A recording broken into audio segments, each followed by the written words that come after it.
just make a note. Well, I can leave if I'm negated, I can go. Oh, gosh, let's see, how many people are there? 3, 4, 5, 6, 7, 8, 9, 10 of us. This is unusual. This is really unusual to have everybody here. So with that, the alternates will not be able to vote unless there's an recusal by one of the committee members, so just will have to watch them. Sam, Dean, and Jeff. You're more than welcome to participate within the whole thing. We do have a forum, we have Alyssa, we have Jim Bradstreet, we have Bobby, Bob Backus, myself, we have Emily Bouchard, and we have Jim Trevino, and of course, Karen Hamilton is supporting us this evening. Karen, thank you very much. Oh, did I not mention Sam? No, he's not part of the forum. No, not before, no, but I did mention forum. So that's nice. Thank you. All right, first on the agenda are the review of the minutes and notice of decision for March 17th. So if you have it, you should have both of them. And then you go and practice, and you go to the board to give you a couple minutes from which to review them, if you've not already done so.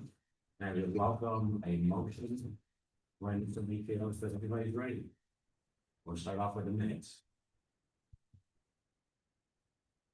Mr. Chair, I'd like to request a change the rules before we. Yes, you can do that, fair. So the minutes, I looked them over and they most look great. There was one note on page 3. It says, planning board member Rob Astor recused himself for the remainder of the hearing. I just don't want it, I think, refusal associated with conflict, which I just had to leave. So I just don't want people to think I had stuff up there, especially since I used earlier to accept the. So if we can just say, I left. Excuse. Excuse. That's all we have to say. I think. We can do that, okay? Any other changes that anybody's noted?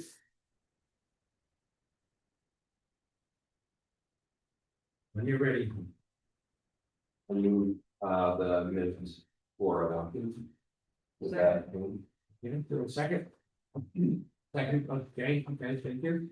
All in favor of approving the minutes of March 17th, please say yay or yang or yeah, or whatever, yes, affirmative you wish to do for both. Yes, any nays? Okay, the motion is passed. Now we will turn ourselves to the notice of decision and request the same.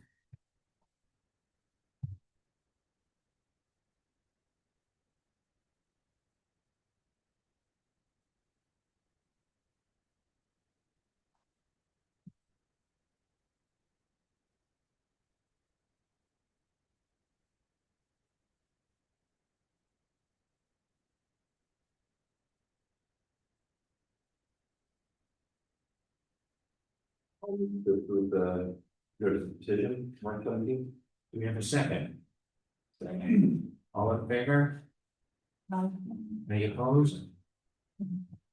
Seeing none? We shall accept the notice of decision. Very good. All righty. Moving on. Do we have anybody out there that is looking for a consensual consultation? This is the free advice portion of our evening. We love to give free advice. Paid advice would be better, however, that's not hard. Okay, seeing that there aren't any, let's go to the application 2026-3. Genesis Systems LLC. It's a preliminary review of conservation subdivision proposing 8 residential lots. The property is located at 167 Branch Londonderry Turnpike. It's actually 266 block 62 within the R3 zone. Let me just kind of, just state for the record before we welcome these folks to talk about it. Is that this is a preliminary review. The board does not take a vote on a preliminary review. So it's really an opportunity, one step above a consultation, a free consultation in that this is, we're going to be reviewing what has been presented to us in the application. But we reserve the right at the end of the evening, and for next time, if we receive a final application. To look at things and change our minds if appropriate. And to say yea or nay at that particular time. So with that, welcome, and if you maybe introducing yourselves, we'd appreciate it. Good evening, Mr. Chairman, I'm Joe Wickert. My firm prepares the plan in front of you, and this is J.R. Hall. Our engineer. So, I don't know if you want me to put the board up, if you just want me to sit and we'll do it however you prefer, sir, I'm good. I think maybe the folks out here might like to see what's out there on the board as much as we would. Sometimes it's positioned over here. The other side, behind the front. And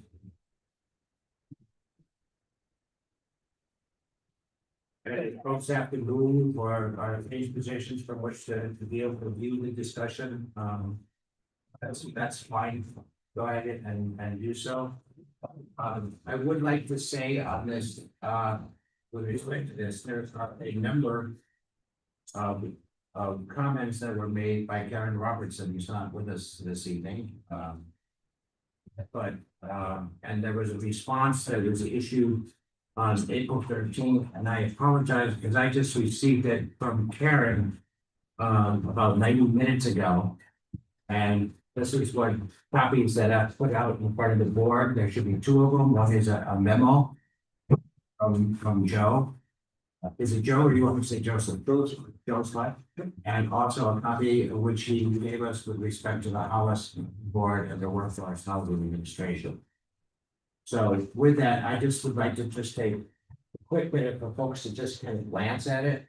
What I think what we're going to do with it is going to be the extent of the comments and, or shall I say, points that were made by Karen Robertson, that we would probably run through them and then you can comment with respect to what you don't respond to here, if that works for you and for everybody here.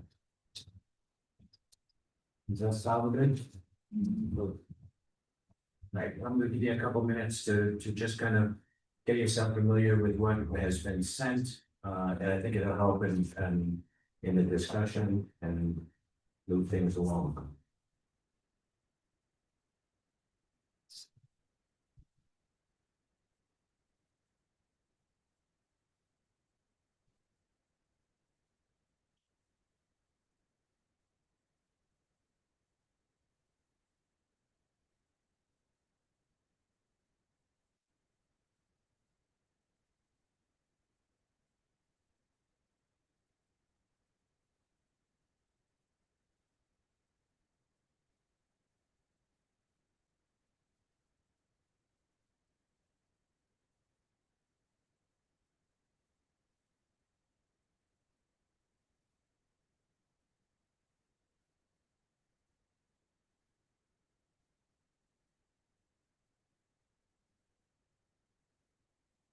Just for, just kind of a general overview for everybody is this, very little plan associated with this. It'll permit six lots. Because of the affordable housing bonus at all, it allows 7.5 lots. And, it's rounded up and based on other ordinance to 8 lots. This is what you come up with, going from 6 to 8. And that just for everybody's information, and there are questions that Karen has asked about it as we go through. Be sure that everybody here will probably have some questions on various points within this. The other thing I failed to mention is that at the end of this discussion, I will open it up to the public for comment. So if people have concerns, please hold your questions and thoughts until we get through this. This may take us a while to, get questions shared, but I will open it up. But very input to all of this process. Okay. Well, shall we begin? Yeah. Okay. What I'm planning to hear is a memorandum on April 7th. From Karen Robinson, to the planning board, which was also given to the applicant. And, I'm just gonna run through it, okay? Point by point, or would you like to give an overview first? Anybody, whatever you talk about. Either one. You know what? Why don't you go ahead and give a quick overview, this way everybody's on the same page going through. Sure. Sorry about that. So, I'm the owner of Genesis Systems. We purchased the property back in December. There is a current 1940s era home in very rough shape. We have taken and gotten permission for a demolition permit, in process. Home was built on a slab, and although it looked really nice at the time, it was infested with carpenter ants and was really rough shape. We did buy it with the intent to put in a subdivision, and it had a prior approval that has since expired in 2005 for a 5-lot subdivision. When I reviewed the land prior to purchasing it and looked over the documents, it was clear you could get to 6 lots per the zoning regulations. And if you created workforce housing, that would allow you to set it in and with the rounding up. And those calculations are captured on this bottom of the first sheet. You say workforce housing or affordable housing? Affordable housing, that's Yeah. And then my close to you, so I can hear you, because. sure. Is that better? What? Okay, I apologize. Hope everybody heard that. I don't want to run through that again. So under our statutes, there is affordable housing. It can either be 55 and over, or it can be workforce. The Hopkinton zoning regulations allow for either, statutes allow for either. I was approaching this with the option of either, and when we do an HOA, it would be set up that we would have to show compliance to one of those 2 requirements. The layout is best use of land in terms of meeting all the zoning requirements and still providing for all the houses with minimal impact to the wetlands. The only place that currently in this design that we have to cross wetlands is for house lot 4. There are 2 small sub 2,000 spot areas, 2,000 square foot area wetlands near the road. Excuse me, one of the abutters has asked to try and move the road a little bit further north to the property line. If we do that, we will have to go back and see whether A, they're still there. There was questions whether those were still there. For the A1 through A4 and B1 through B6. And then we will move it as far as you guys allow to move that. The 2 ADUs, as noted by Karen's plans, need to be behind or to the side of the houses, depends what you consider the front of the lot, I guess. And she has made some requests that we relay out 6.2, 6.1, 6.2. And the 6.1 a corner lot, we can relay out where the ADU sits, and it will either be attached, or if it's detached, it will be on the side and or to the back. I think those are the major concerns in a summary of what we're trying to do. We did ask for waivers for a dirt road. It is my understanding that DPW would like to pave this.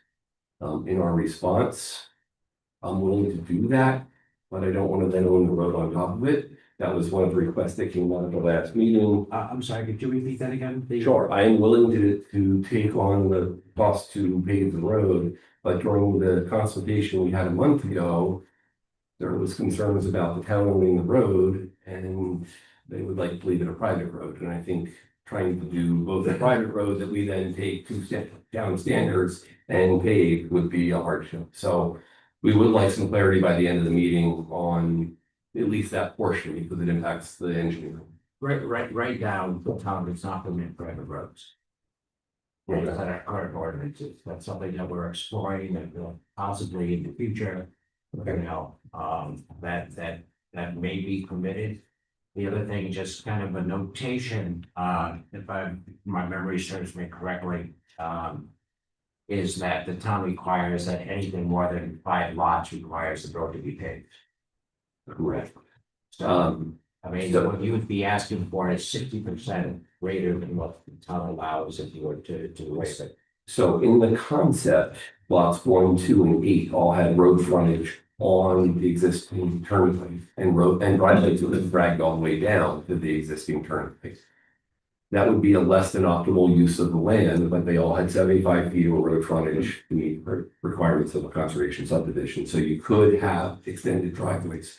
Currently, as shown, 1 and 2 have a shared driveway down there, so there would only be 5 houses on this road, allowing for it to be a dirt road. As I said, I'm willing to take the ownership costs to bring in and pave the road. But I just don't want to then own the maintenance of it through the HOA.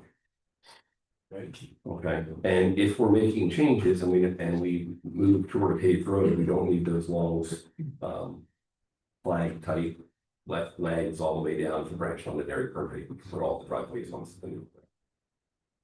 So you would not need the 2 driveways, I mean, the shared driveway. You wouldn't need the shared driveway, and we wouldn't need to put a driveway on all the way down there either, you could just have all 8 driveways onto the new. Okay. I think that's a good high level summary. All right, thanks. I think maybe it's best to go by section, folks. What do you think? Good idea? Question? I'm just going to say, do you want to let Joe address his memo? That might answer some of the questions. Or we can go either way. I just want to make sure we cover all the points, making sure that it's in there.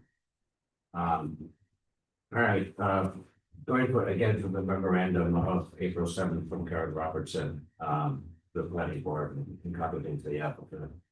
And I'm gonna read this. I don't know that we could put this up on the screen. Probably not. I don't, yeah, I don't, No, sorry. that's Sorry that's about okay. Thank you for everything that you're doing. What Karen says is, and I'm gonna read the 4 bullet points. Sheet 4 demonstrates the density calculations, however, clarification is required regarding the basis for the bonus. Plan notes affordable housing, applicant notes affordable or student housing. So what you're saying on that one is to reiterate what I think I heard was that at the time of the applicant, we'll make sure that that's stated as yes, would be in the HOA as to which one would apply to. Correct. I may just Sure, please. ask a question about that, because I think that's, I read in the memo and your explanation about sort of equivalency that you're seeing in RSA 674-17-4 between senior housing and workforce housing. Right. And I'm not sure, but I see it the same way. I'm not a lawyer, so but reading it seems clear that the law says that if a incentive or density bonus applies to senior housing, the town needs to also apply that to workforce housing.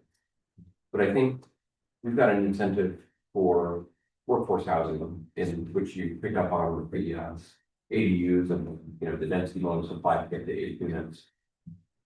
The law doesn't say that it runs the other way. The incentive to apply to workforce housing would also apply to senior housing. Right, it only goes one way. The way I read it, is it applies that if you have it for workforce housing, 55 and older would be compliant, would be used as workforce housing, was my take on that statute. I'm pulling it up. I thought it went, senior housing has to be allowed for the workforce as a way to avoid the municipality trying to outlaw or regulate workforce housing.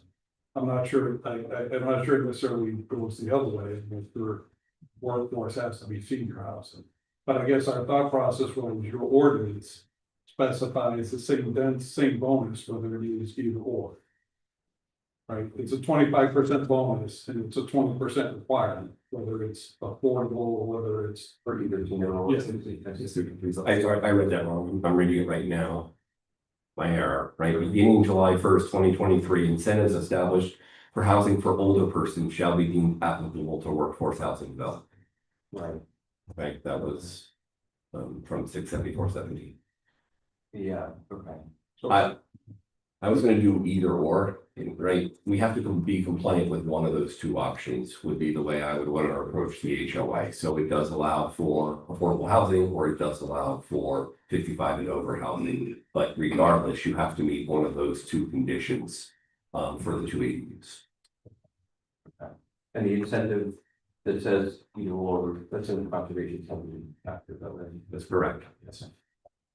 And there's a clause in there that looks like it says that you need both, it's already, we are not going for both, we are going for the either or. Thank you. Okay, second bullet point is clearly identify whether the development will utilize affordable housing or senior housing to specify which lots will include a unit designated for that purpose. It's you identified that on the submission, maybe not. So, I'm sorry, can you say the question again, please? This is the second bullet point, Yep. and the memo would clearly identify whether the development will utilize affordable. I think Karen's concern is we have, I think we have, the plan showed one, the narrative showed another. And so she's looking, we'll certainly clarify that for the formal submission. We were working under the assumption that it was an either or, but I understand the concern, so we'll make sure that when we make the formal submission, we'll specify, and if the board has a preference, we'd be love to hear it, we can make sure we try to incorporate that in the next submission. Any thoughts from the board on that at this point? Okay. Provide documentation demonstrating compliance with the HUD at New Hampshire housing, what's the FA stand for? New Hampshire Housing Development. The New Hampshire housing guidelines, including draft HOA documents identifying enforcement mechanisms, applicable landline thresholds, restrictions on ADU ownership, no separate sale, and minimum return requirements of not less than 6 months. So that would be something you would be providing with the final application. Correct. We agree. And a draft to for our attorneys to review the HOA agreement, okay? Include plan notes specifying how ongoing compliance will be administered and identifying the responsible party.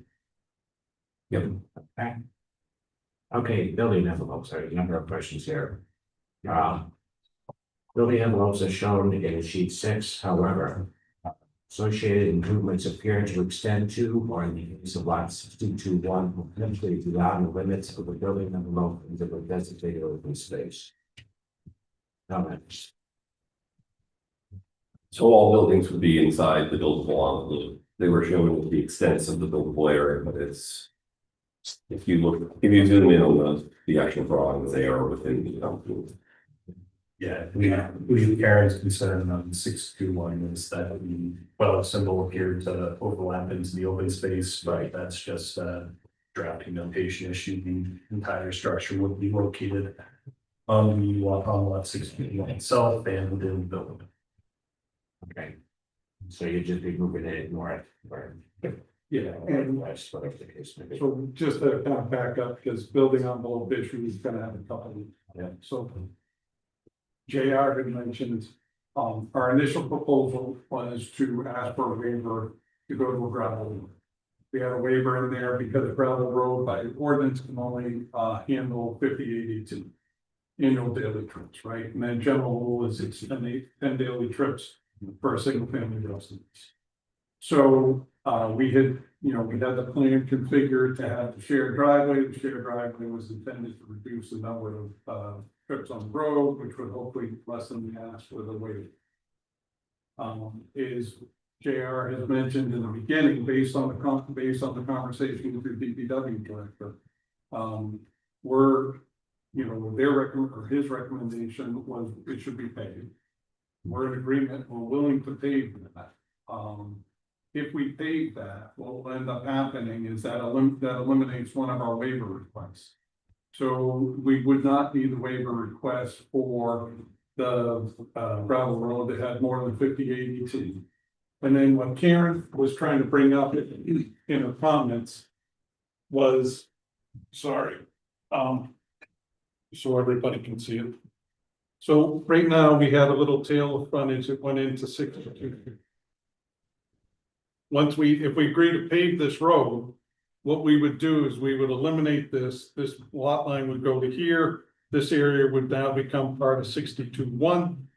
And what that would do is it gives us a little bit more room. We could shift things up. And it eliminates the shared driveway there. So it actually would help the building envelope in 62-1. We'd eliminate the waiver request. And it cleans up, we wouldn't have a shared driveway off the turn. We would probably prefer to keep the driveway for 62-1 off the turnpike. strictly because of the grading for the proposed road. Right, it'd be easier to have that driveway access the turnpike rather than kind of cut up the hill.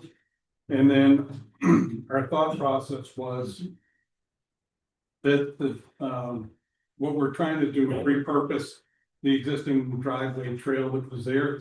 So I don't really think it'd be a burden on the abutters with the trail is already there, it'll be improved, the woods road's already there, it'll be improved. So I think if we, as far as on the lot building envelopes, as John had mentioned, we don't have the actual well itself in the open space, so therefore we would not need the special use permit.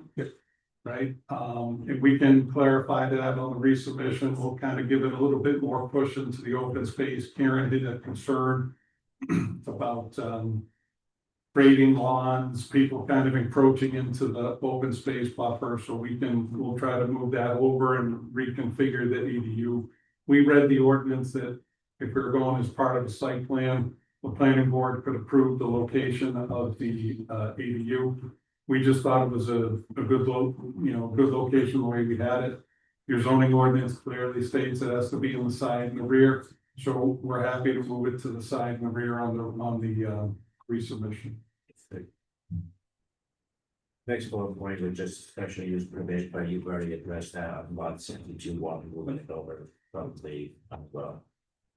Okay, revised building envelopes, quite does delineate boundaries on all lots and ensure that all structures, including both dwellings, use wells and septic systems are located within the building envelope. That you'll do with the resubmission. Yes, sir. Right. Revised building envelope location, particularly on lot 62-1 to maximize separation from the designated open space in accordance with 4.41 of section D1. Okay. Add a plan note stating that any construction outside the building envelope was applying conventional setback requirements of the underlying district. Okay. Revised locations of ADUs and lots 62-1, 62-2, and we just talked about that. Yep. All right, designated open space. First of all, is revise the open space table to include a breakdown of wetlands and uplands. So we're more than happy to do that. The way we read the preliminary was, we didn't necessarily have to have it redelineated, so we have not had it yet because of the weather. When we submitted, we do have the wetland scientist going out there this week. And when we make the resubmission, we'll be on new flags and we'll put that here, area on the.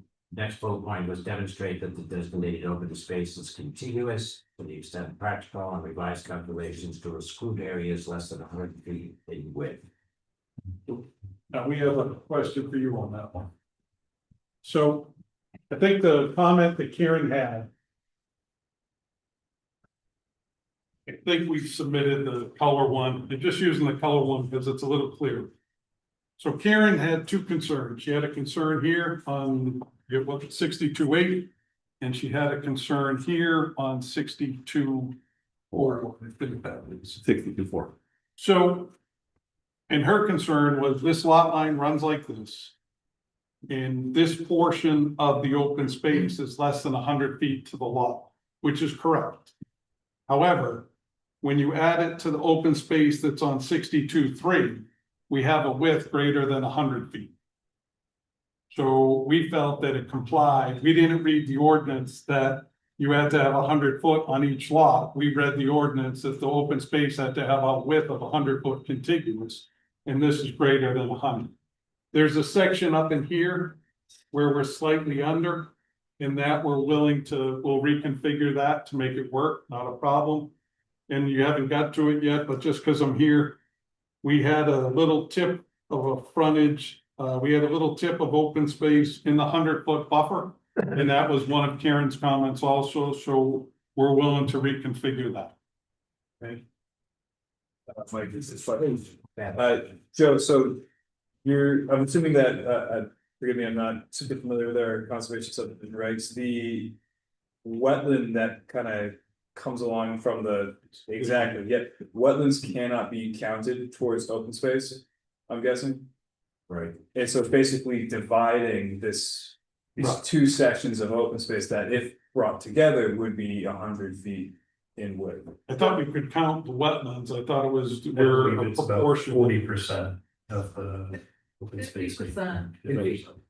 And So I guess I'm misunderstanding that 100 foot. So, issue. so what it is if you take this lot and you Yeah. offset it 100 feet. Yeah. That's how Karen was reading the ordinance. Right? So we would, this area where we had less than 100 feet wouldn't count because we didn't have 100 foot of lot depth on 62, 100 foot of open space depth on 62.4. Okay. Because The of way that. the way we read the ordinance is the distance between here and here, which is contiguous open space, is greater than 100.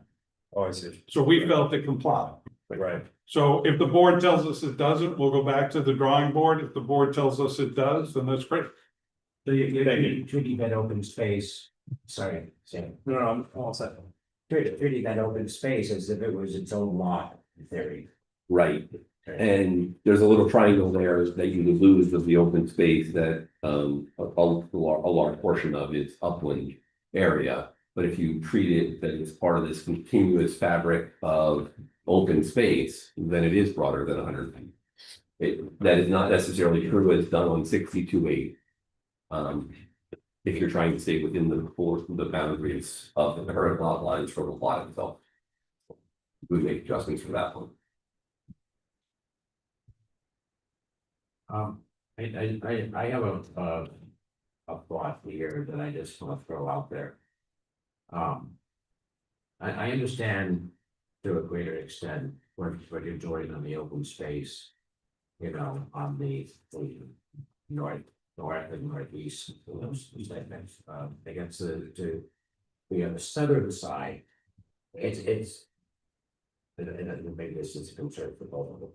It is, you're really just cutting out backyards. You're making somebody's backyard smaller. In essence, to create the open space to meet the requirements. And I guess part of my question is. If it's open space, there's no access for, if we, and this is not going to the town, so some, for the community would be able to access, but even the residents within the area. How do they access this open space and to what value is that open space? To the residents within the development of your proposal? So. And I'd love to hear it because as I looked at this, I just, kind of. Said, okay, there's no, On 62.4, right, there is access to the road edge. For the open space area around the circle. 62.4. Yeah, bottom lot of the corner. Like that goes all the way down the road. When we relay out 62.8. I know you see it where an individual can come from the cul-de-sac. And come down and access that back part. The only time that the way they can access it is by going up this driveway that you've configured that goes along the property line. So, I mean, there's a waterway that's in the way. So- And even. I don't see where people could access it. And it's valid. So I think the way we read your open space ordinances, we had two ways of doing it. One was we could make it a separate parcel of land. And the other one was you could attach it to the lots. We opted for the second out. So. I think you're saying this is the portion you have concerns with. That's, Okay, if you had access to the other portion, my personal concern on that piece of it would be less than. So- Yes. so this is the wetlands. I don't think it's, well, if you go out there now, it might not, my argument might not be as strong, but, it's certainly in the wetlands that for a large part of the year you can. Right, so somebody could come into here and they could stay within the limits of. And, if it's easier, we could run this out to the turnpike. So, we can run an access, we won't count it, but we can make it contiguous to the turnpike, so it could be accessed through either the turnpike or through the new road. We did not give the north open space access to the road, because the way we read the ordinance was that wasn't necessarily required. So if the board is saying, you know, you wanna see some areas for public access, that's fine. We just have to look at that and see about where we can put it and how to make the homeowner's documents allow. Right, I mean, I don't see the access still off if we go to site, but I'm looking at the colored map, maybe I'm just not seeing. So- it right. On looking at the color map for the north side, Yeah, the north side right now, there's a retention pond there that we would have to potentially move. We put 4 retention ponds on the plan to manage surface water. At the time when we did the plans, we hadn't talked with the DPW or the fire department where they would like some of this. Obviously, if we get rid of the legs that go all the way down to Branch Londonderry Turnpike, we can bring that open space back down to the road edge.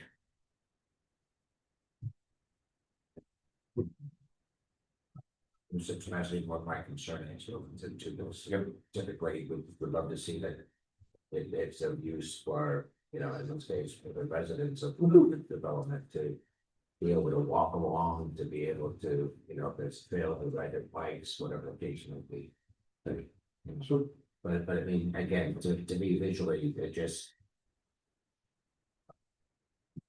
You know, So, just so we're clear, so the board is looking for, not necessarily public access, but for residents of the development would have access to the entirety of the open space. Yeah, Okay. you know, you're not, this is not something that is planned to turn over to the town or. No, I don't know if that's the correct. town would be or would not be interested in it, but.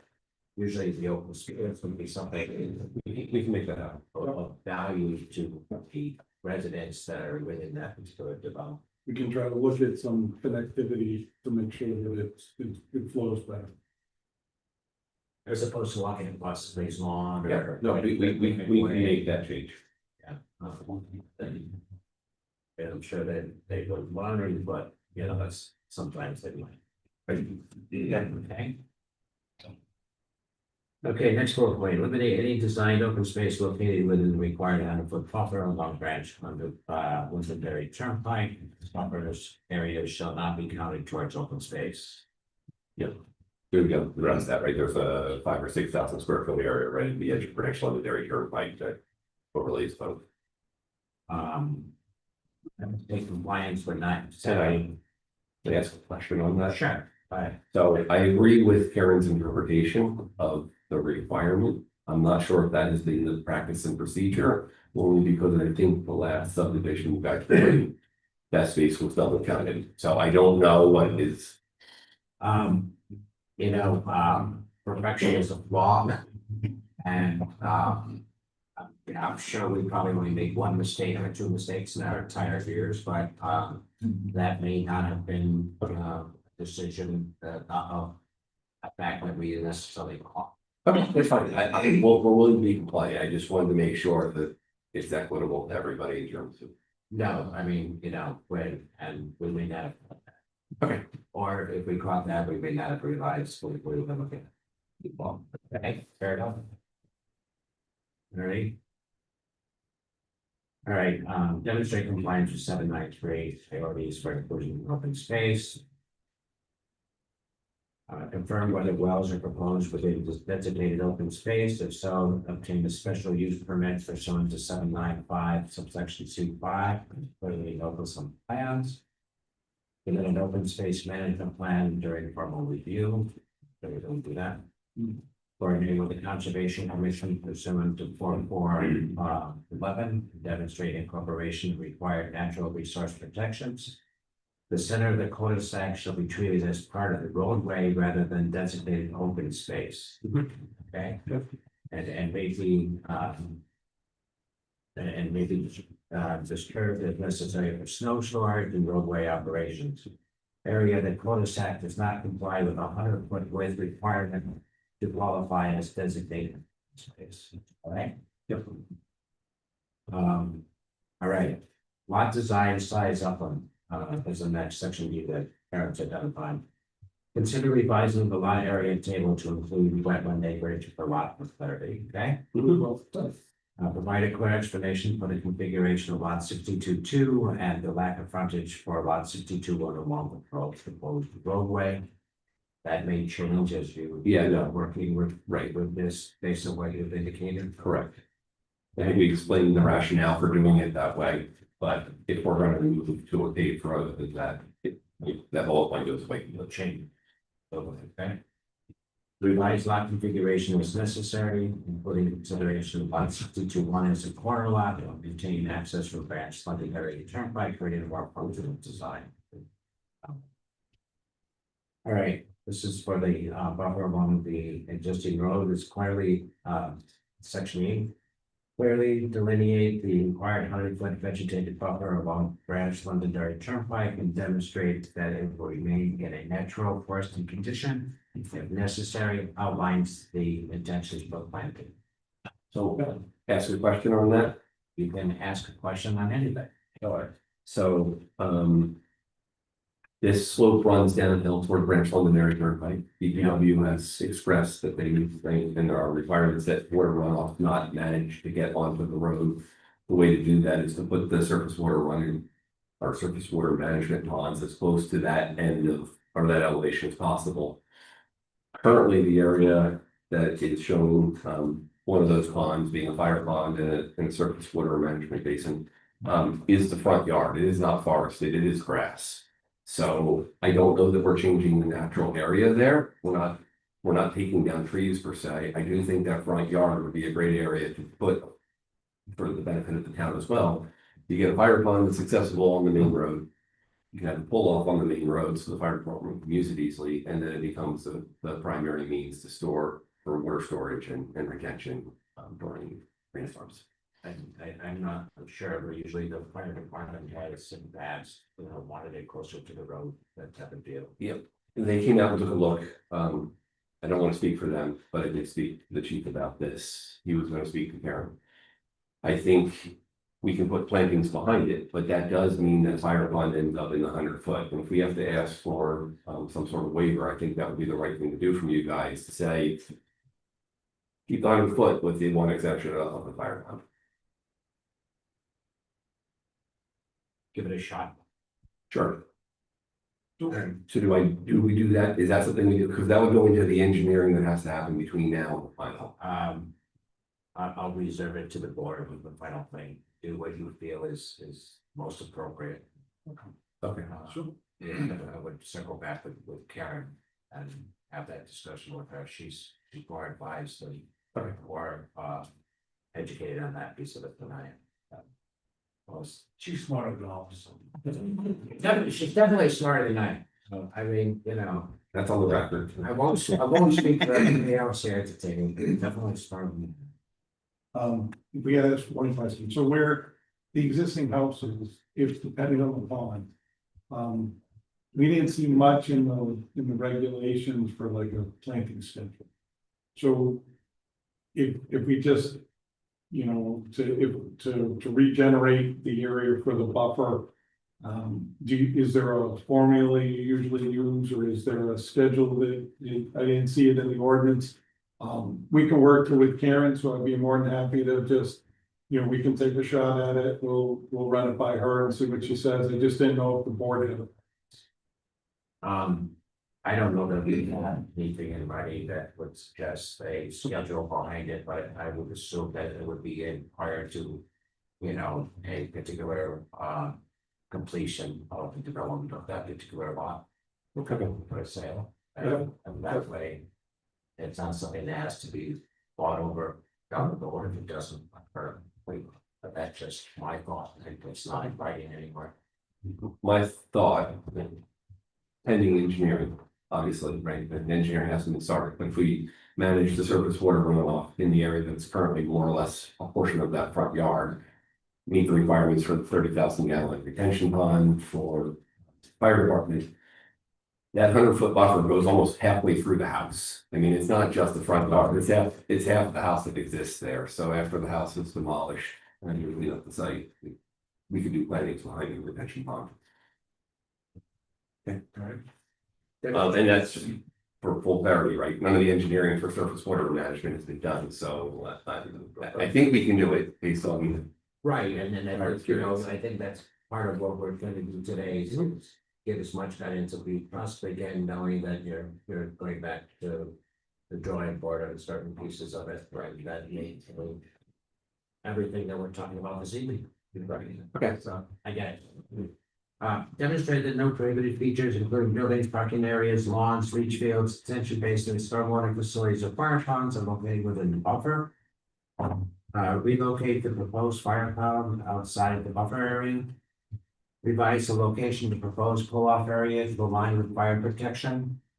Revise the location of the proposed pull-off area to align with fire protection requirements, minimize disturbance, and ensure it is logically located adjacent to the fire pond. Coordinate with the fire chief. Right, so we met with the fire chief, and it was my understanding that they would like to have fire pond close to Ranch Londonderry Turnpike because it's more accessible and useful for that portion of town. Being said, I guess maybe we ask, since this is in her notes, that we get permission to locate that, both the pull-off area and the fire pond in the 100-foot buffer. As part of the requirements that we need to do the engineering. I just want to remind people, one of the reasons I'm reading this is because I know the audience can't see it, just to make sure that we don't miss any to great points. Okay, section F, wetland buffers. Add wetland buffer delineations to the plan to provide the size of the wetlands, A1 grade 2 and B1 from B6 to determine applicable setback requirements under section 11.9.1. Okay. So those both under 2,000 square feet, right? So. Demonstrate compliance with wetland buffer standards for all improvements, including roadway and associated shoulders. Okay, for purposes 11.9.2 subsection 2B, road shoulders should be considered impervious or quasi impervious where they're compacted and function as a part of the traveled way. Okay. Revise the roadway and development layout, particularly near lot 62A to meet required wetland setbacks. Eliminate wetland crossings where feasible in accordance with 441 subsection 1A5 or submit a conditional use permit application where such crossing is unavoidable. With conditional use permit needed. Road design. Section G. A913 LF cul-de-sac roadway proposed with a waiver request for a gravel road with an ADT over 50. The planning board will act on the waiver during the former application review. We've kind of talked about that. Earlier. Demonstrate compliance with the cul-de-sac design standards required by the Department of Public Works, including a minimum radius of 75 feet from the center to the inside edge of the traveled way. So, and we used, the radius we use for the cul-de-sac complies with your subdivision regulations. The district of DPW director has a preference for a larger one. However, this gets back to the paving area. If we were to pave it, we can eliminate the island, in support of eliminating the island, which would reduce the radius, which that was another benefit if we were to go to pave. Well, I know, I won't speak for. We'll make sure we address it on reason. Right. We met with DPW on this and they either wanted it larger if it was going to have a center island, or they were okay with it being smaller as long as it's continuously paved. And then they want clear area delineated where snow would be stored. Okay.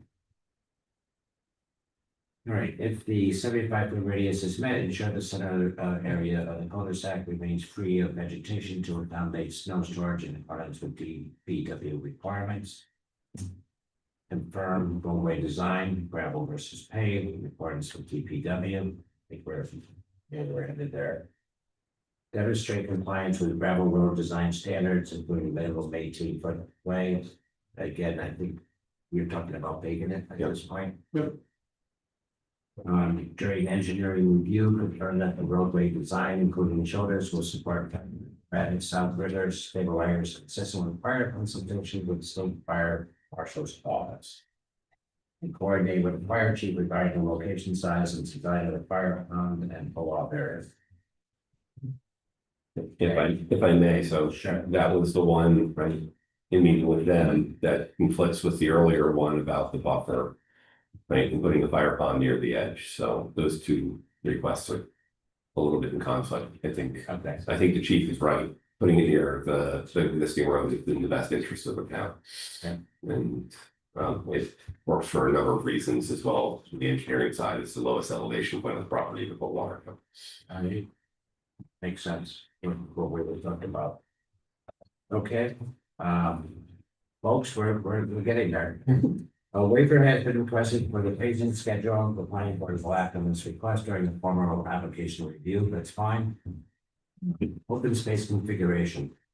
Open space appears fragmented, revised where feasible to include continuity from deity. Portions of the parcel less than 100 feet in width shall not count towards designed open space calculation, which affects areas shown and shown on lot 62.4 and 62.8. And then provide justification for the configuration of the building envelope on lot 62.4 and demonstrate that it impacts the wetlands that have been minimized to the extent practical. Okay? Yep. Okay. Questions, folks?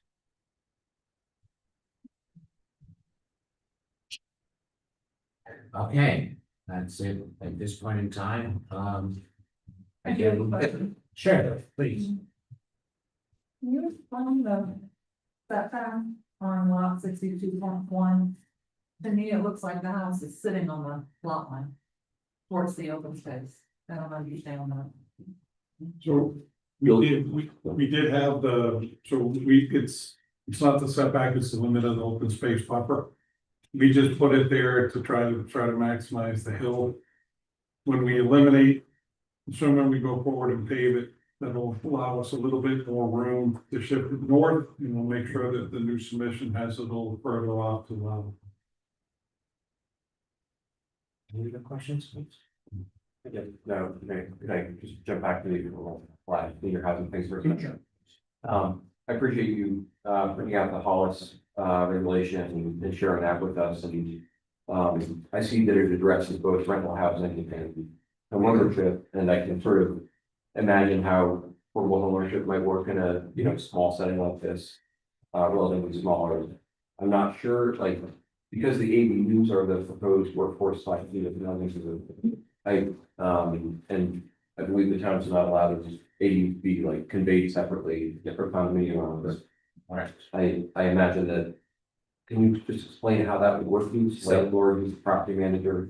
So, I see that the property owner being in the primary house would be managing this. And then there would be some level of either self-certification or self-certification then supplied to a third party. I did reach out to a couple of firms who are recommended, but they don't necessarily do workforce housing level compliance or affordability compliance for projects of this size. They're into much larger projects. They did recommend that we talk to some property management firms. I talked to one of those. They said, yes, we have to do compliance even for small landlords who manage 1 or 2 private properties. So yes, we can do an annual certification of the documentation you send to us and supply that to them. Okay, So we can put that in homeowner association documents that there's going to be a third party review by, let's say, a licensed property management firm. got it. So when you sell the homes, people who buy them understand that they are not getting a sort of in-law apartment that they can choose to use like an Airbnb or. Correct. There would be a deed restriction on those ADUs starting at the beginning. And it could be met either, my thought would be that it'd be met either by someone 55 and over, right? Or someone of moderate income. So for instance, you could have a family who wants to allow their parents to live in that house in the ADU. That would meet the requirements if their parents are over 55. Is it again? Or you're like, daughter? No. Oh. All right, so, I mean, it would be great if there was a way to allow families to stay intact from, and this might allow that to happen. Yeah. Thank you. one other comment I have before I open up to the public, just, just kind of a reminder, this probably has a regional impact. Being on the border of Bold and not very likely to be sharing everything with their respective planning boards. So. Who are more than welcome to comment. All right, at this point in time, I'd like to hear from the public, if anybody has concerns, if you'd like to come up here and just kind of identify, give us your name. And where you live. Whether we take through that. Thanks, guys. Yep. Thank you, folks. Please. Good evening. My name is Caleb Lander. I live at 166 Branch London Turnpike, right across the street. Speaking with the rest of the abutters, and neighbors, I kind of put together some questions and concerns that we had, so I could speak on, so. The new road location, the proposed road is directly across the street from the Lander residence. Headlights will shine across the entire house every time a vehicle exits the road.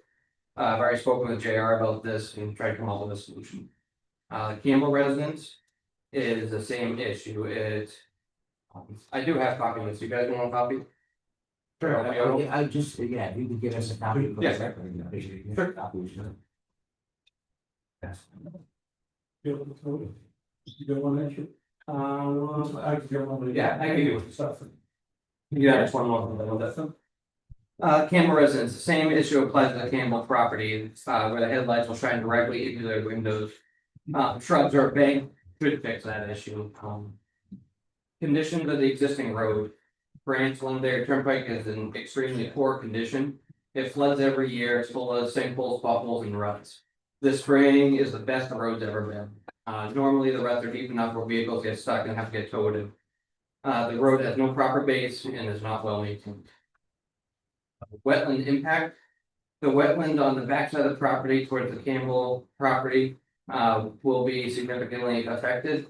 Adding this number of houses on the upland portion will increase the runoff and expand the wetland area across the property. Loss of privacy. This road and the number of proposed houses will affect the privacy of several butters. We all live in a very rural area on a scenic road, specifically for the privacy. This subdivision will encroach on that. So that's the concerns that Rosie brought up right away. Questions, I think a couple of these were answered, so bear with me here. Conservation subdivision requirements. Do conservation subdivisions need to follow the zone 3 requirements such as frontage, setbacks, and acreage? I heard JR say something about the frontage is only 75 feet, so that one's, handled. The other, the acreage, only one lot meets the frontage requirement, lot 2, and one lot meets the acreage requirement, lot 4. Common land requirements. Are conservation subdivisions required to include a certain amount of usable common land? The current proposed common land is not usable in any way. It is wet, swampy year round, and wraps behind the Campbells, Brontes, and the Gagnon properties.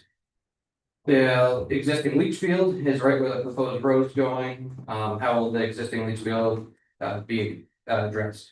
Given that it borders the Campbell property. And the scenic road requirements, what scenic road protections or requirements apply to this project? So that's what I had to throw down. Something else, I heard them saying, and you guys talking about the common land behind there, you having access to it. That current common land is all there. I mean, you're knee deep in most places out there. Knee deep in water. Yeah. Yeah. So that's a concern there. And in which is that on all the lots on the north side? So up behind the Campbell. So where it's a proposed road, everything above there is pretty wet. There's a large swath that goes right through the middle, it's very wet. And it goes right to the Gagnon side. So there's my concerns. My major one was the road. JR and I've spoken about it, try to come up with something. It sounds like at this point, we're probably gonna go with a paved road in and get rid of the second road. Is That sound right? The second row. The second shared driveway, sorry. Right. Cause so where my house sits across the street, if we have both of them, I have headlights for 400 feet shining in both directions. Every time somebody leaves them, and it's quite higher than my current house, so the headlights will be shining right in. it. So that's my concerns, and I'll leave it up to everybody else for the rest. Thank you very much. Thank you very much. Thank you. Yes, sir. Evening. Ray front, they represent both, 146 Hooksett Turnpike Road and, 140, Hooksett Turnpike Road. Moved there when I was 18 years old, from Webster, and the nicest part of that area, where the line's right there, Bowen, Hopkinton, I could say the same.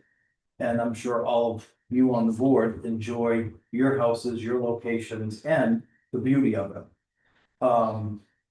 Everybody that's moved on that road, built single family lots with single homes. The developer that bought this property, it was a single family home that was on there. And I do understand that there was a development already approved previously for 5 lots, I guess. And 20 years ago. good forever ago, yeah. The first thing I wanted to mention is in that area. One of the nicest things about living there, there's deer that walk through our backyards. There's baby deer. We haven't talked about any of the animals and how they're impacted. There's bears and cubs that are in the back.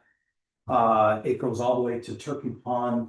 There's geese that'll come in, there's ducks that'll come in, there's foxes that go through. We have great pictures if you'd like to see them. And one of the things, also, if anyone hasn't walked it, I would encourage you to please go out there, because the area of open space was originally to be able to preserve nice areas that were scenic, that were usable, the town could use. You'd have to have boots and waders to walk through, and it's year round, even behind my dad's, which is 148. We have, there's wetland areas that are there year round. And it's so broken up that it's kind of using land that's not usable in any way. And if you were to go out there, I'm sure that down the road, you wouldn't say, let's go visit this property and walk in the back, because every time those wetlands, you'd be stuck with wetlands all the way up to the road. Also, the 300 foot of frontage, having the 2 roads, I've walked that road. It's an old logging road. There's fair amount of elevation. In fact, I wrote a note on one of the lots, which was 62-1. Just going up the driveway, the elevation changes 12 feet in approximately 70 feet, fairly steep driveway. A few questions I have, which would be obviously for the fire marshal, is can a fire truck manage that steep climb if there was a fire? Would an ambulance be able to service if they have these handicapped things, if they're, having that as part of it? You can get an ambulance up those in the winter, with steep driveways. I can't tell you the grade, but I know it's fairly steep. So this request to maximize this property and do it under the request of maintaining open space, it doesn't jive with anything in the area. And I'm not anti-development. I don't think anybody here is, because we all bought property and built a house. But there is a difference if someone came to any of your houses and built next door 1 house, or 2, or 3, or 4, or 5, or 6, or 7, or 8. And I kind of think that it's tantamount to across the street, there's a private residence. Imagine if someone tore that down and put a 6-story apartment building. How would that fit into the area? And one of the biggest issues, the traffic running from Clinton Street, people literally race down that road. Sadly, we lost our dog that was run over, another dog was run over. Maybe some of the neighbors here are, part of it. You have to jump off the road. UPS and FedEx race down that. And so it's dangerous. And so if you have in a 300 foot section, 2 accesses, I feel that it would be dangerous, because you could have people turning right or left at the same time another one is. Also with development, you know, most families have 2 or 3 cars, that's an extra 24 cars roughly. That are gonna be going over that dirt road. And I did bring some photos, I'm sorry to make a lot of copies, but if I could just hand them, we could look at it. I agree with my previous neighbor, this is probably the best that this road has been in many years. Oftentimes you drive that road in the spring, it's underwater. The culverts aren't big enough to get rid of the water. You'll see in the pictures that the road actually degrades to both sides. It drops about a foot.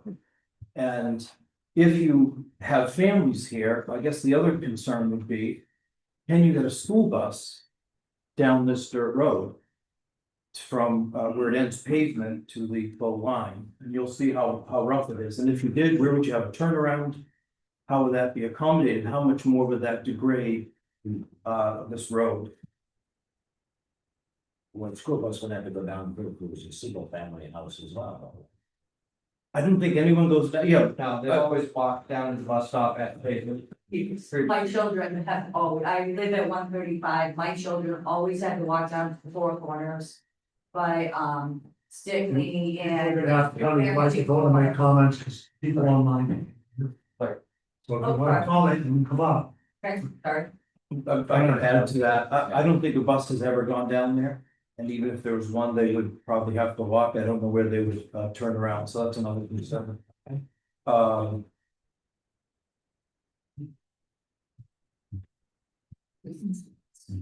The other question is with the impact that this development would have not only to us as abutters in that property. What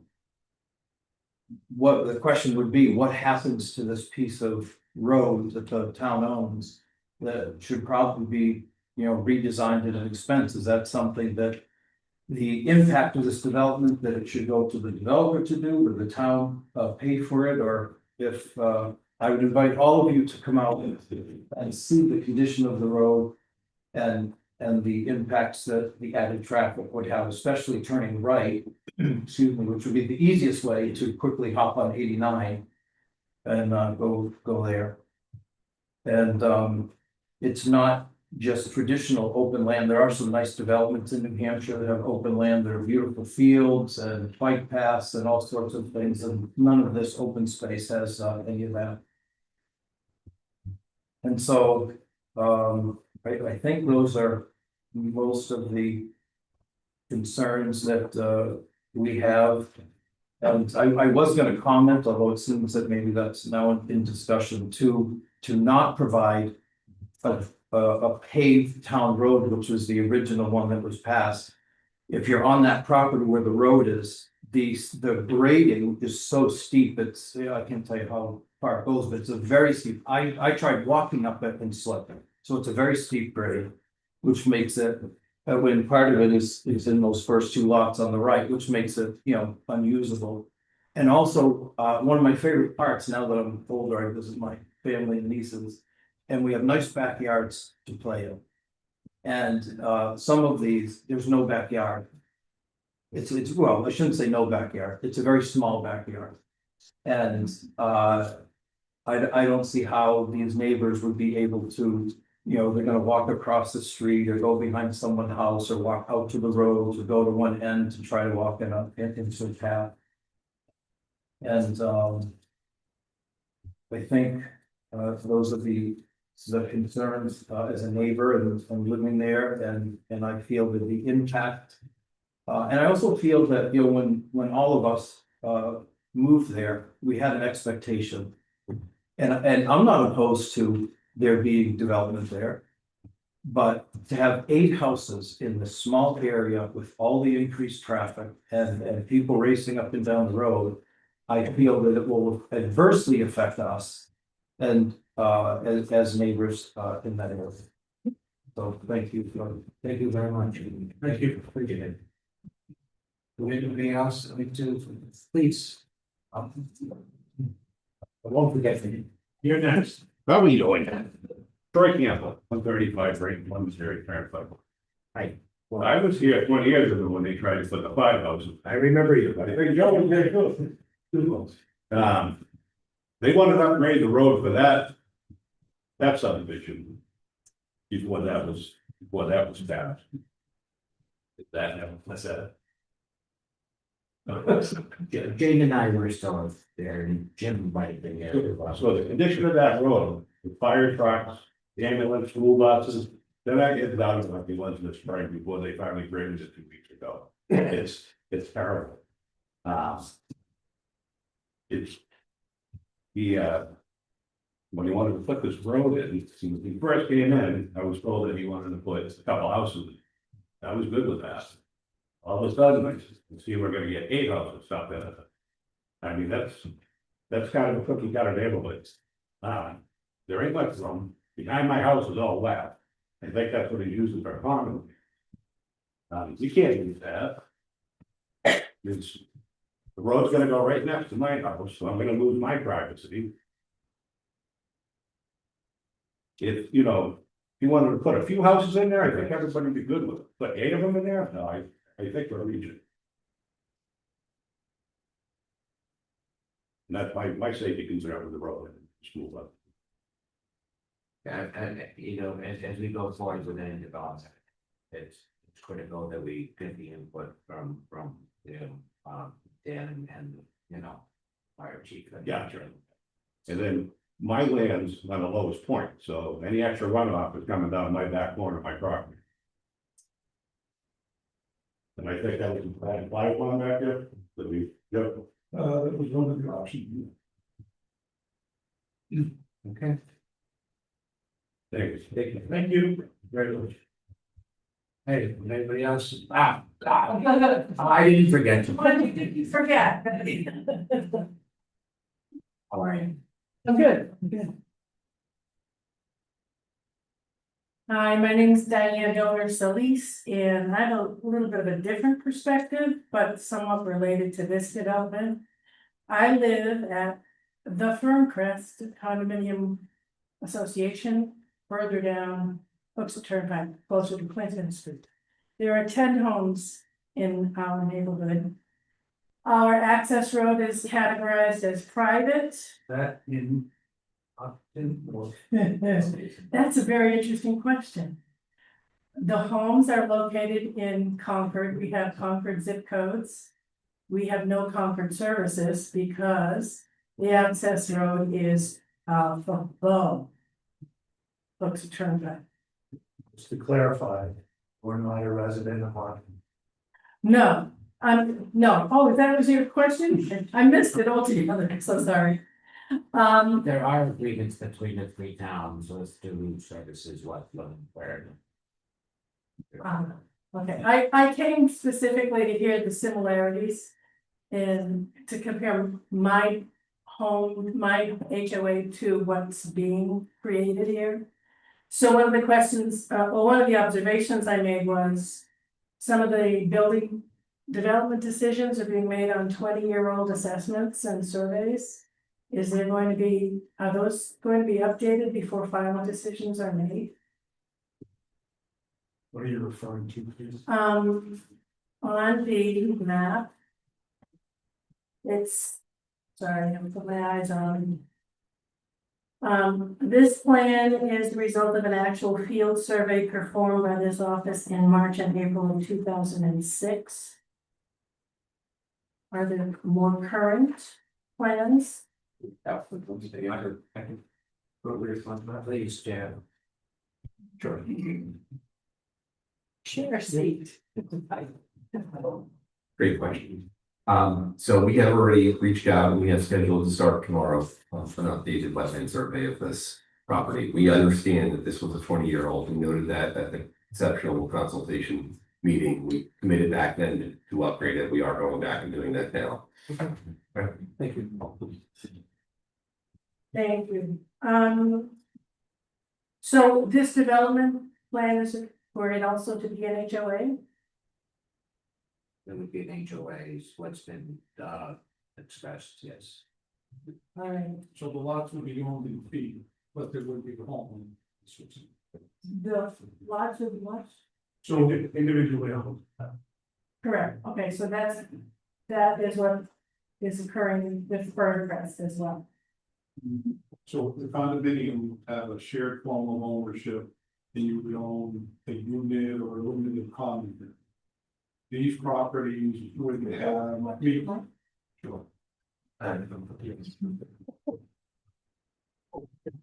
So the proposal is to have a fee subdivision, convention subdivision. Each landowner would own their whatever it was, 2 acres, 1 acre, whatever that lot be. They would own their house outright. That would be a fee ownership. There would be a homeowners association to cover the common improvements such as open space. Possibly, I haven't looked at your subdivision regulations. The private ponds may have the homeowners association may have to maintain private drainage ponds or whatever. But that's different from a condominium where each unit might have, if you have a 10-unit condo, you have a 1/10 interest in you have 1/10 interest or whatever in the open space versus this is you're gonna own your lot outright, but part of your lot will be encumbered with an open space easement. So there's a slight difference, but it's a difference. Thank you. Okay. So, ours is structured, the home is privately deeded to each one of the unit owners. It's an 80 by 80 lot owned through that deed.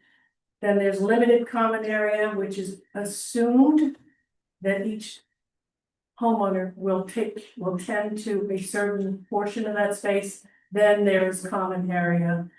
We all pay dues, and the road became an interesting conversation as well because ours is paved and our dues include capital reserves for future paving improvements. So whether the road is gravel versus paved, there's going to be maintenance, which is going to have to be addressed through dues, I would imagine. Unless it's a town road. So there's still a discussion whether that's going to be private road versus town road. Hopkinton ordinances do not permit a private road at this point. Okay, well, you guys are lucky then. That is- So, the only other thing that I thought of that impacted us when we moved in was I'm wondering whether the bylaws will be developed, reviewed and approved in advance of the development, so, The HOA agreement would be reviewed by our town council. okay, And, you know, the applicant is responsible for the payment of that review and that. They would give us, you know, the appropriate guidance as to whether it met all the requirements that had been put forth, as well as, you know. Put forth by the applicant as well as what, you know. very good. Those are all my questions. Good, thank you very much.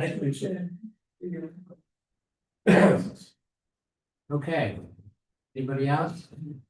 Okay, please. Sometimes I put my glasses on and I can see further if you please.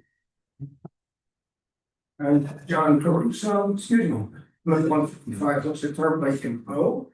I'm probably about less than 1/8 of a mile from where this is going to be. Don't live in Hopkinton. And that's the end of that part. And I don't really have much to say except the over concern I have about traffic. And that's really all it is. The road that we're talking about, Hooksett Turnpike Road, which turned into Branch London Turnpike, that was, yeah. Yes. Is a dirt road, as everyone's talked about, and people have already mentioned the bad condition it gets in, et cetera, et cetera. My concern is the way things have changed since 2006. We now have, I'd say, almost a half a dozen Federal Express trucks come up that road. Who's the other companies up there? Amazon. FedEx. Yeah, okay, and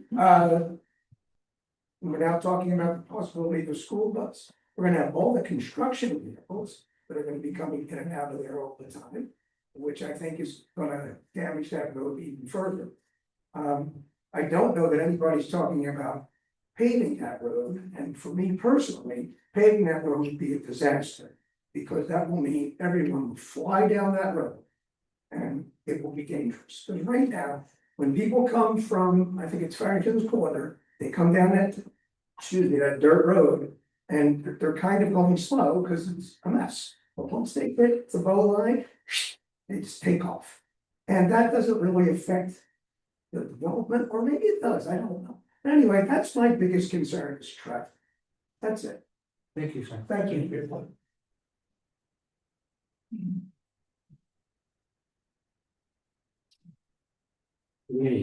Hi, thanks for having me.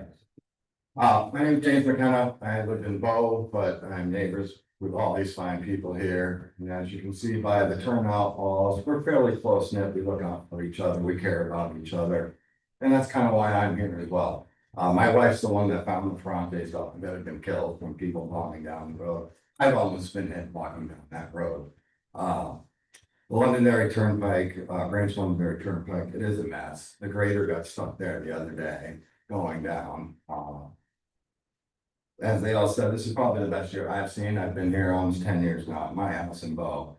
I have wetlands right behind me too. It's also a concern for me as well. I've had bear, moose, deer, bobcats, beaver live behind me.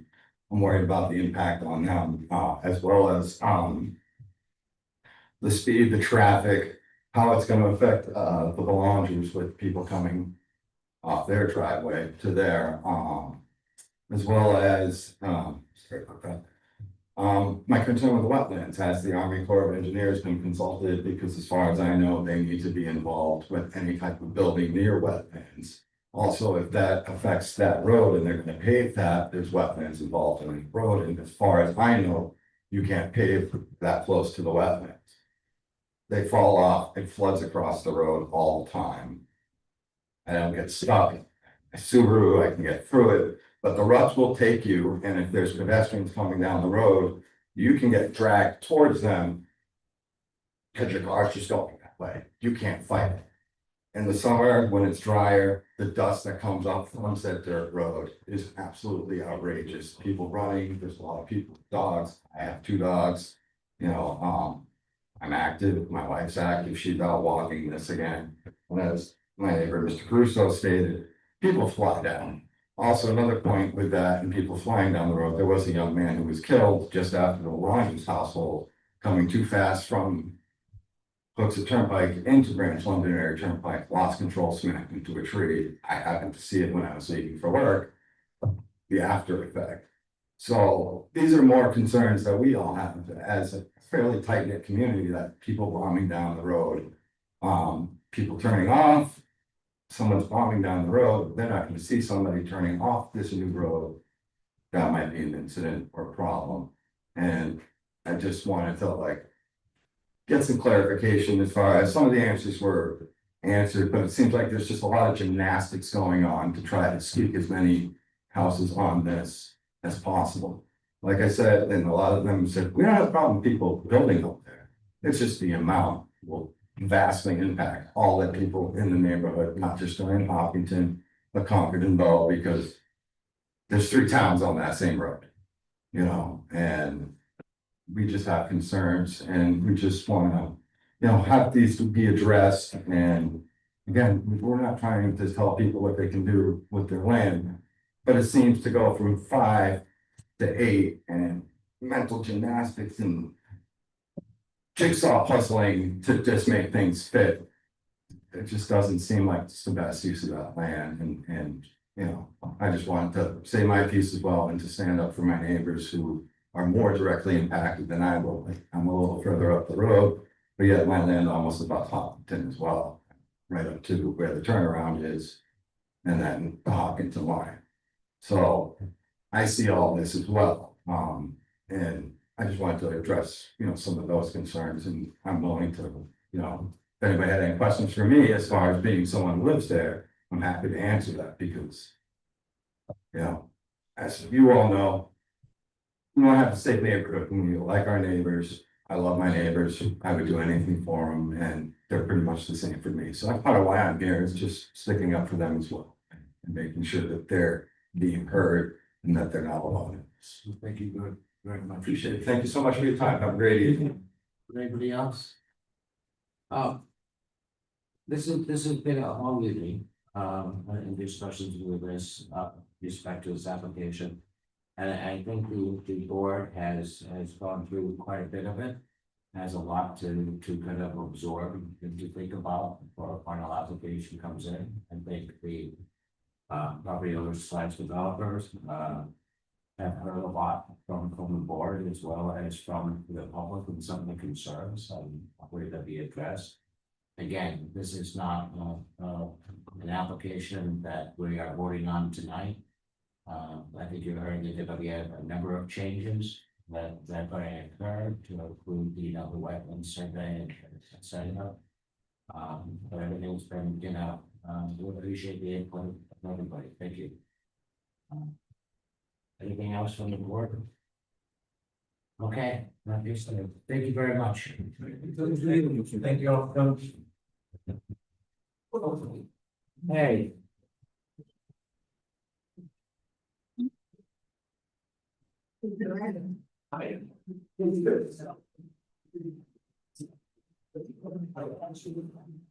Sorry.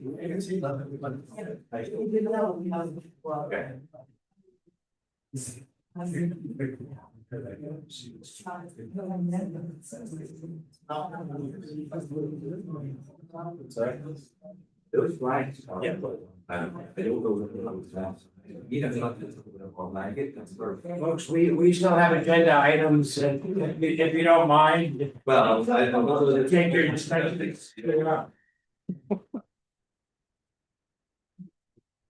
Thank you. Thank you, everyone.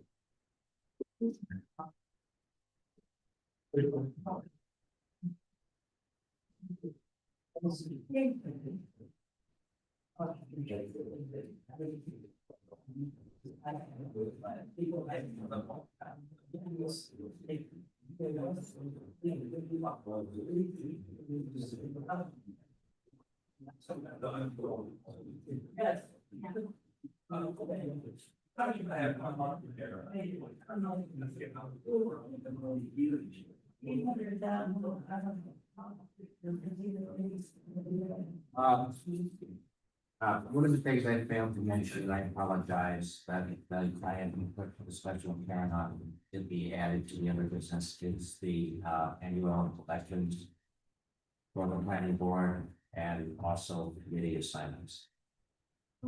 So, and that to the other business.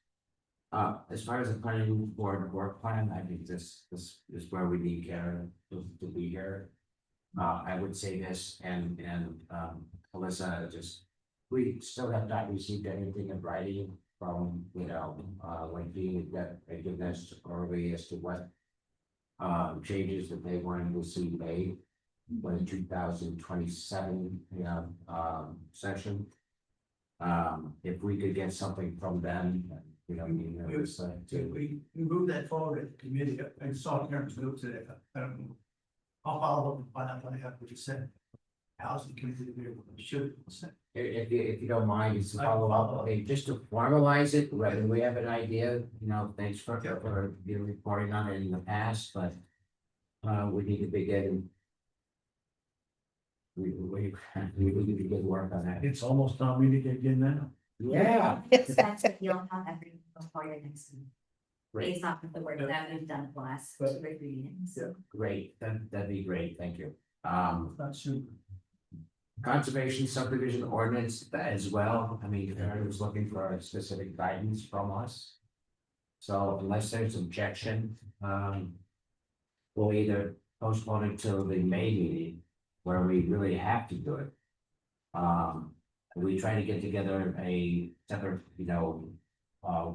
work meeting, but there are only 2 of us that responded, so we really couldn't have scheduled it, effectively. So we'll put it on for the May meeting. And I guess, any updates on the committees? When you're talking about that conservation board, you didn't want feedback before we have that meeting from the board, so like, what's really the concern? I mean, the concern really was from the last subdivision that we approved last. Well, And so- Karen, do you have a list that Karen sent out relative to the questions that she had for us to think about? There is a. If I can find it here in my file, as I shuffle papers, yeah, it's the purpose of discussion. Dated February 20. I'll find it. Yeah, if not, just let me know, I'll get you a copy. And it's going through that, which is, I thought a very good layout relative to, you know, the things that we really needed to think about. And to make decisions and to give our Karen more guidance and be. I wasn't at the last meeting, so if you got, if That's I okay. embarrassed, I feel it's enough crap. So, That's all right. thank you. Appreciate it. Nobody was at the work session, so, yeah, you did good sitting there. So, The other thing that we added, and just because it went there, is that we are going to include within the discussion, private roads.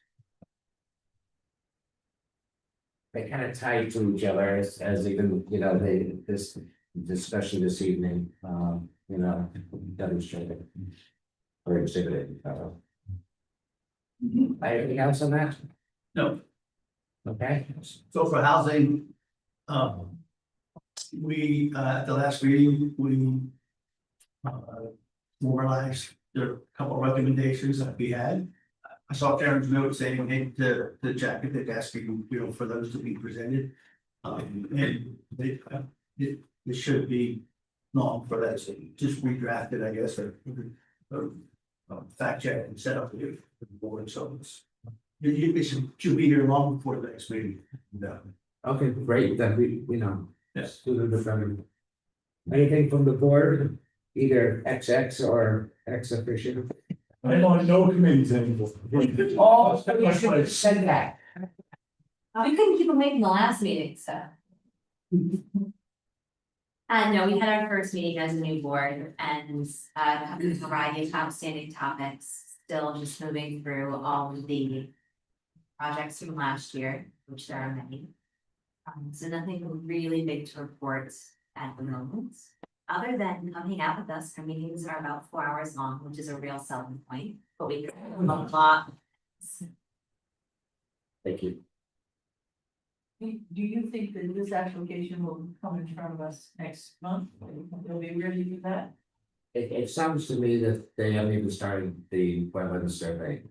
And, you know, part of this is a demonstration and certification that, you know, not more than 50% of the open space is wetlands. We dealt with this property before. Oh, yeah. And, oh, yeah, and, Occasionally. Yeah, we dealt with it very occasionally. yeah, well, we dealt with it. And, we did have a long discussion, if I recall, 20-something years ago. That about improving, you know, the Londonderry branch coming up Putting in a new culvert. and the cost. 20 years later, we don't have a new culvert there. Right, And there's there- shared costs on that too. It just seems, the folks, as you heard them say, and many people will say that when we live on dirt road, that people will drive faster if it's paved, and so everyone's happy with the dirt road. But when you have a dirt road, you have all those issues of mud and whatever, and. Yes. Yeah, dust, I mean, you know, all the dreadful, dirt road things. But Branch Londonderry, is it a class 6 road? It's class 5, and 5. Yeah, it's through traffic. 5. Someone know if we have any other conservation subdivisions currently in town.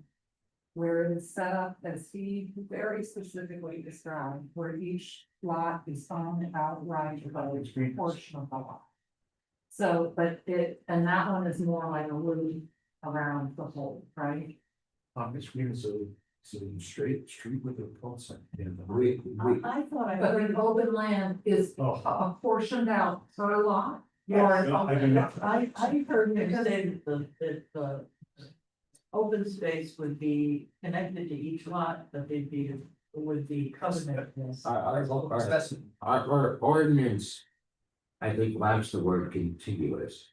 But I mean, what he was referencing before was what we did with it, what's his name, Saunders, lot, that private driveway that's there off of 103. Priority for the conservation. In the even in the ordinance, it may not be that word, but I think it's prioritized, but I'm just very curious based on It is private. the discussion we had. And it's just going forward for when it comes back, and there's a lot, I feel like they have a lot, there's a lot of data coming in before this comes back, but. When it is set up that way where the ownership is, I own that, straight back, that's mine. But there's an easement on it that says it's conservation. I just would like to understand how that is enforced, etc. Because in some of those drawings, you've got a house. And what might be 25 feet where the whole neighborhood is in. Cruising around and so I'm just curious if we have one like that. I think, I apologize for objecting this. And I started it. I think we should probably save the application discussion until. We have an actual application in front of us, so not as to. There's a lot of things, and again, some of us were involved with it, 20-something years ago. Well, I think this is worth a visit. To see the site. Yeah, I agree. I agree on that. People kept saying had eight houses. There's really 16 houses here. If they put an ADU next to each house. That would be 10, because it's only next to 2 of the houses. They only have 8, is a proposed, right, because they got 6 plus 2 up there. They got 8 lots. Let's. Yeah, but I'm just saying, it wasn't that the deal though, that he got 8 lots because 2 were supposed to be affordable house. It's a bonus. Yes. But it wasn't an ADU on it. Oh, well, you may be right. I couldn't tell the best of those. Some were attached and some were detached. Okay, well, Karen, can you send Karen Robinson an email sometime when I talk to her, saying the board would like the opportunity to walk the site with the developer of the area. that's my part. If it's available, we'll go. Yes, yeah. I'm bad. I think we gotta be. I was gonna say proactive, but I'm not sure that's the right word. Because I think we're gonna see more of these types of requests. And if they comply with our ordinance. Can't do anything with it. Yeah, Well, this is why we want to get together and. To have that discussion on the conservation subdivision, it's so critical because. I believe we are gonna get more. And I think also you're gonna have requests for people to allow dirt roads, because if I remember correctly, the legislature this last session made that wide open. I don't know, okay. So just another issue that we may have being faced by the town having. Subdivision. Somebody said it was a scenic road. That's a very specific designation, like the broad code, like stones on the dirt, but. Everybody said, oh, that's a scenic road, you can't. But it's not so scenic. But it was not. So on the list Okay. of class 5 and 6 roads, that's a file on our website. And it does specifically have that very small section. Like that road. Colored in and designated as a scenic, Oh, really? yeah, it literally it says. Designated scenic road, which I was not aware. So, yeah, it's a thing. Just that small section? It's like, yeah, yes, I'm asking, I just sent the link to Karen to ask if we had access to a color printer and if we could print a small copy of it. Cause it's very. Send it to my email. Not much of the road is. The one over there, in fact, they used to really follow the house. I don't know when to change. They changed the town. Here expression. In this 2001 map, it's Hooksett Turnpike, which is interesting. Well, when it came before us in 05, it was sunset. And there was lots of concern, mostly about emergency vehicles, fire, and school buses, because every spring the road is closed. Because of flooding. I think what we could do is have Karen pull the record on 2005. Yeah, I think that's a good idea. Some insight as to, you know, not only the discussion, but some of the challenges that were, that's surfaced, and, you know. And that was previously approved, right? We approved it. It was approved, but not active. Applied, but there was, you know, also some improvements to the causeways, to the. It was a requirement. The requirement was that the people, in order to do their development, they had to improve culverts on the road. And that was hundreds of thousands. There was a Karen, eventually, when the planning board, if I can remember, since they collected, when we took, what was it, wanting to do something under Oregon, so it's, they had to. Let's move on. All right. Elections. Who wants to sit in the White House? And this is, everybody can vote on it because this is really for the, well, thank you very much. This is for the, this is not a application, this is really a board business, I guess, or town business that the board has to. So with that. Any ideas, folks, for positions?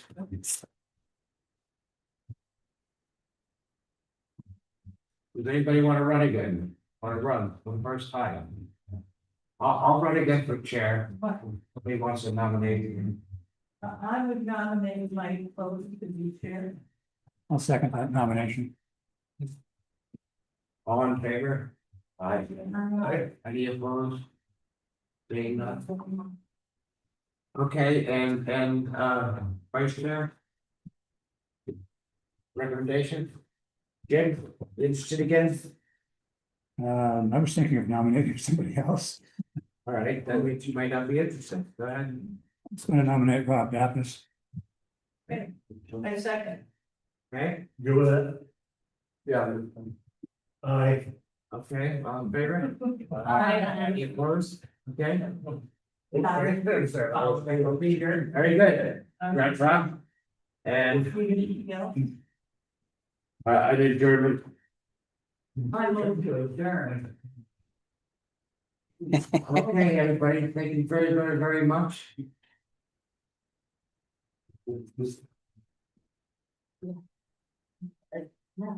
Who seconded the vice chair? Was it Molly or Jane? Jane, okay.